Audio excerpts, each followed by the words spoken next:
السلام علیکم جی، میرا نام سہیل عباس ہے اور آپ دیکھ رہے ہیں learn with Sohail official YouTube channel. ناظرین، ہم نے پاکستان کے پولیٹیکل کرائسس کے اوپر کافی ویڈیوز آلریڈی بنا چکے ہیں۔ پہلے 3 سے 4 ویڈیوز ہم نے اس کی جو کازز تھیں ان کے اوپر بنائی تھیں۔ پھر ہم نے جو امپیکٹس تھے on national level international level ان کو دیکھا۔ آج انشاءاللہ تعالی ہم solution of Pakistan political crisis ان کو ہم دیکھیں گے کہ کیسے کیسے ہم ان کو ٹھیک کر سکتے ہیں۔ تو سٹارٹ کرتے ہیں وداؤٹ ویسٹنگ آور ٹائم۔ سب سے پہلے جی، جو ایک امپیرٹیو تھنگ ہے، جو کہ ایک بہت ہی امپورٹنٹ ایشو ہے جس کو ہونا چاہیے، جو کہ سٹارٹ ہونا چاہیے، وہ ہے کلچر آف ٹالرنس۔ مطلب کہ ہمارا اگر آپ یہ دیکھیں اوورال ہسٹری دیکھ لیں پاکستان کی، تو اس کے اندر جو کلچر آف ٹالرنس ہے نا، اس کو کبھی بھی نہیں پریفر کیا گیا۔ اب ایکسٹریمسٹ جو ایجنڈا ہے نا اوورال، وہ بہت زیادہ پایا جاتا ہے پاکستان کے اندر۔ اگر فار ایگزامپل آپ ابھی پرائم منسٹر جو ہمارے ہیں عمران خان، ان کو دیکھ لیں، ان کی ریجیڈیٹی دیکھ لیں، مطلب کہ یہ جب ان کا دور تھا، اس دور میں انہوں نے کبھی بھی جو اپوزیشن لیڈرز تھے ان کے ساتھ یہ بیٹھنا گوارا نہیں کرتے تھے۔ اور سیم جو سچویشن ہے اس ٹائم ہماری اپوزیشن کی ہے، جو کرنٹ گورنمنٹ ہے پی ڈی ایم کی گورنمنٹ، وہ بھی اب اسی طرح کر رہے ہیں، مطلب کہ اپوزیشن کے ساتھ کبھی وہ سمجھوتا کرنے کی کوشش نہیں کر رہے۔ ایون کہ 2 3 دن پہلے جو D G I S P R اور آئی ایس آئی کی میٹنگ ہوئی تھی، اس وقت انہوں نے یہ کہا بھی تھا کہ ہم نے ملٹیپل ٹائمز کوشش کی ہے کہ جتنی بھی پولیٹیکل پارٹیز ہیں ان کو ان کے جو ایشوز ہیں، ان کے جو کنسرنز ہیں، ان کو سیٹل ڈاؤن کیا جا سکے، لیکن وہ کسی ایک ایجنڈے پہ آ ہی نہیں رہے۔ مطلب کہ ان کے درمیان ایک سٹیل میٹ ہوا ہے، وہ کسی ایک موقع کے اوپر وہ ایکسیپٹ ہی نہیں کر رہے چیزوں کو۔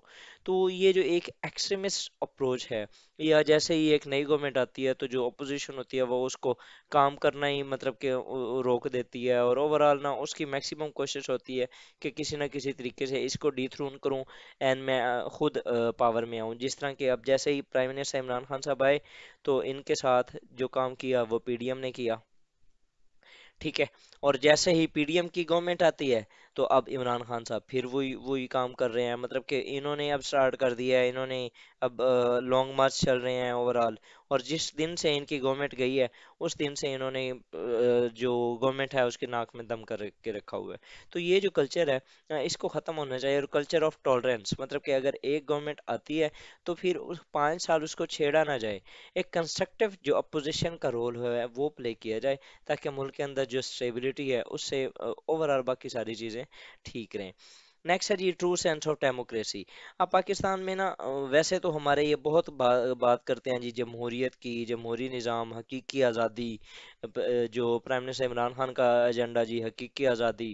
اس کے بعد جی جو عوام یہ نہیں چاہتی، آپ نے اکثر لیڈرز کے منہ سے یہ سنا ہوگا، عوام نے رد کر دیا، عوام نے یہ کر دیا، عوام نے وہ کر دیا۔ عوام کچھ بھی نہیں کرتی، بیکاز یہ سارا کچھ یہ خود ہی کر رہے ہیں۔ Within the party will help flourishing. سب سے پہلے تو جو ہمارا ڈیموکریٹکس کلچر ہے، اس کے اندر ہماری جو پارٹیز ہیں وہ اپنے وہ بھی ایک ڈائنیسٹک اور ہیراریکل انداز میں آ رہی ہیں۔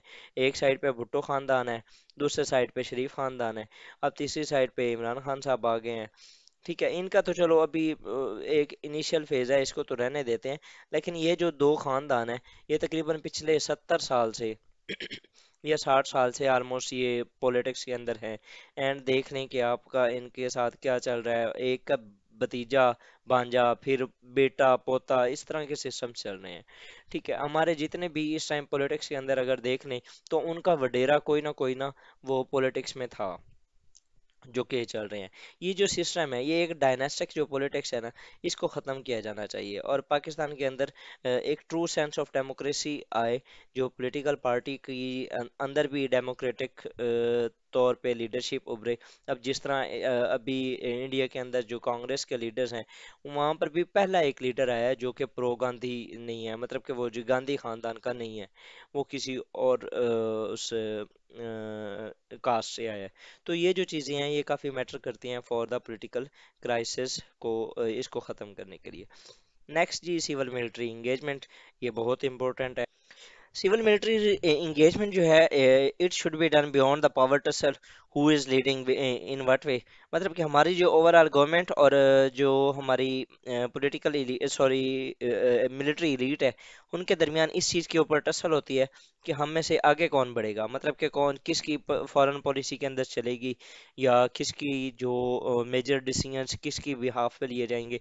तो ये जो एक इशू है, इसको भी खत्म हो जाना चाहिए। Both are like the two wheels of a cycle, ठीक है, one can't run without other, so both have to understand the situation and behave accordingly. मतलब कि ये जो एक अपर हैंड लेने की कोशिश की जाती है, जिसकी वजह से क्लैशेस होते हैं। अगर आप फॉर एग्जांपल देख लें, मैं सिर्फ आपको एक एग्जांपल देता हूँ, DGISI की जो अभी एक होनी थी, अपॉइंटमेंट होनी थी। अब बेसिकली जो प्राइम मिनिस्टर इमरान खान साहब चाहते थे, वो चाहते थे कि मेरा बंदा आए, और जो आर्मी चीफ साहब थे वो चाहते थे कि नहीं, जो मतलब कि मैंने रिकमेंड किया है आप उसको वो करें, यहाँ पर अपॉइंट करें। तो बेसिकली ये जो एक स्टेलमेट था, इसको ये वैसे इतना कोई ज़्यादा इशू नहीं था, इनको आपस के अंदर ही पहले डील करके ये सारा जो क्राइसिस था इसे बचा जा सकता था।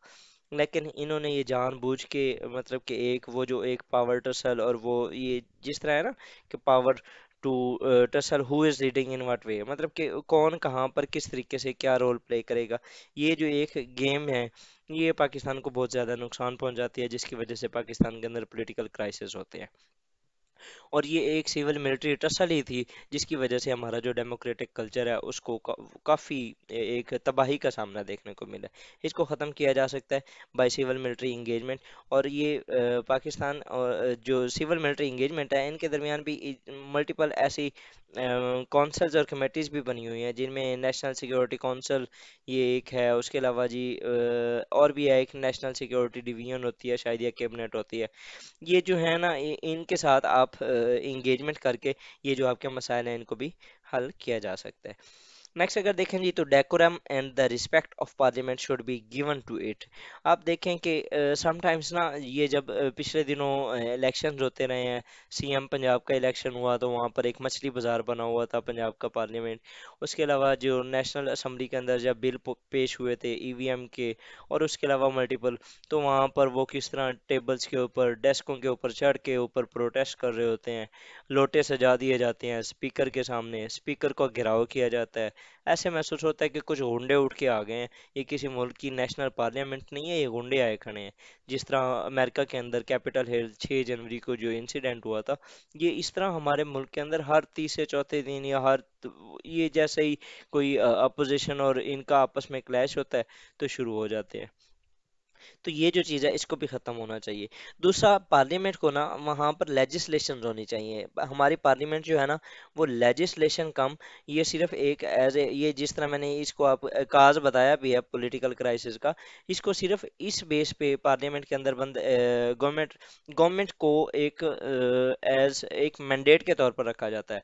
मतलब कि हम गवर्नमेंट में हैं, being in a parliament is equal to being in a government. जैसे ही हम गवर्नमेंट से आउट, मतलब कि पार्लियामेंट खत्म हो जाती है। वहां पर ये जो पार्लियामेंट का जो बेसिक मकसद है वो है लेजिस्लेशन। ठीक है, आप वहां पर बिल पास करें जो कि पब्लिक ओरिएंटेड हों, पब्लिक के रिलेटेड हों। लेकिन हमारी जो पॉलिटिकल एलीट है वो तो इस चीज़ को मानती ही नहीं है। वो मतलब कि उनके जो अपने वेस्टेड इंटरेस्ट होते हैं, आप उनके ऊपर बिल पास होते हुए नजर आएंगे। लाइक अगर फॉर एग्जांपल पिछली गवर्नमेंट का देख लें, तो उनका EVM का एजेंडा था, ठीक है, और इसमें क्योंकि उनको बाहर के जो ओवरसीज थे उनके काफ़ी वोट मिलने थे, इस वजह से उन्होंने इसको जल्दी जल्दी पास करवा दिया। अभी जो नई गवर्नमेंट PDM की आई है या शहबाज शरीफ की आई है, इन्होंने अपने जो अगर आप देखें तो जो NRO 2 जिसको कहा जाता है बाय द अपोजिशन, अगर इसको देखें, उन्होंने नैब के अंदर काफ़ी अमेंडमेंट्स भी की हैं। उसके अलावा और भी मल्टीपल अमेंडमेंट्स हुई हैं इनके इरा में। बड़े बड़े केसेस जो थे वो काफ़ी वापस ले लिए गए हैं। तो ये जो चीज़ें हैं, ये एक decorum and respect of parliament ये ख़त्म हो गई थी। पाकिस्तान को चाहिए कि इसको प्रॉपर बहाल किया जाए, ताकि मुल्क के अंदर एक प्रॉपर लेजिस्लेशन का जो सिस्टम है वो उसको मेंटेन किया जाए। नेक्स्ट अगर देखें तो जो मिसाक मईशत, ये इसके ऊपर शहबाज शरीफ साहब ने भी मल्टीपल टाइम्स बात की है। और ये इन माय व्यू ये हो जाना चाहिए, मतलब कि एट लीस्ट जिस तरह पाकिस्तान की जितनी भी पार्टीज हैं वो सी पैक के ऊपर सारी मुत्तफिक हैं, उसके अलावा न्यूक्लियर प्रोग्राम के ऊपर मुत्तफिक हैं, उसके अलावा कश्मीर के पॉइंट के ऊपर मुत्तफिक हैं।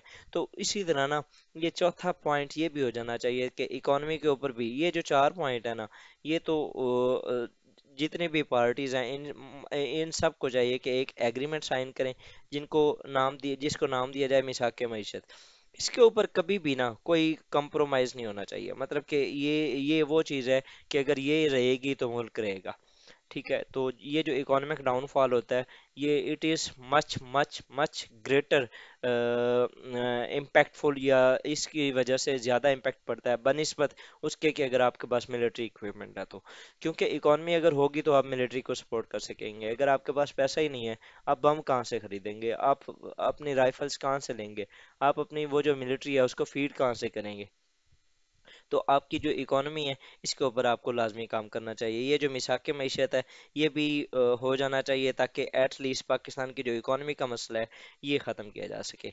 आज तक कितना ही जी, जो नेक्स्ट होंगे वो इंशाल्लाह ताला हम अपनी एक क्लास में पढ़ेंगे। टिल देन अल्लाह हाफिज़, अस्सलाम वालेकुम।